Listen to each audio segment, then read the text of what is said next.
I don't deal with rules well or standard ways of doing things. And I've never been great at dealing with authority of people telling me that you can't do that because of something or you can't do this because of something.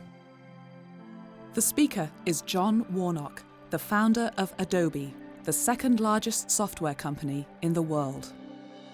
Every time you print something from a computer, or view anything on the World Wide Web, or adjust a photograph, you couldn't do it without the technologies created and developed by John Warnock and Adobe.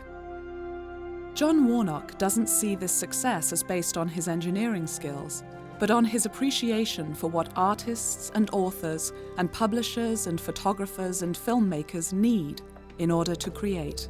He believes that it was his passion for books and the printed word that gave him this sensibility. Books are printed the way they are because there's sort of 500 years of history telling you how to do this, of learning what is good design, what is bad design, what works, what doesn't work. Computer people sometimes just ignore those things, that 500 years of history. And we tried at Adobe to strive not to ignore that stuff. Warnock first created PostScript, a breakthrough so profound that there hadn't been a similar one in printing since Gutenberg invented type. It had been a holy grail in computer science to figure out how to communicate documents. After PostScript, Jonathan Siebold wrote to Warnock, "You've turned publishing on its head." He was correct. Before PostScript, there were about 250,000 graphic artists. Now there are at least 25 million. John Warnock committed his life's work to building tools that allowed people to express themselves. For Warnock, communicating meaningfully didn't just come from what the words on a page said, but how they looked. Some colleagues called Warnock a perfectionist, but he saw it differently.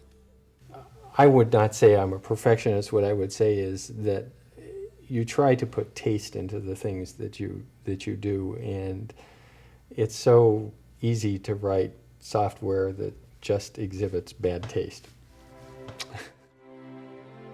Adobe is an amazing success story, but times have not always been easy. The company has had to consistently beat back attacks by Microsoft. On center stage at a Siebold trade show, Microsoft announced that it would destroy Adobe. What I told the company afterwards, I said, you know, the only defense we have here is to out-invent the bastards. And so we did. Today, Adobe products, led by Acrobat, are at the epicenter of the publishing, World Wide Web, and communications universe. This success gave John Warnock the chance to live his dream. The company and the people associated with the company really did change the world of printing and publishing. There really was a quantum shift in the way things were done that had effect on the way media is produced in almost all ways. From my perspective, I would have never have hoped to have accomplished anything that good.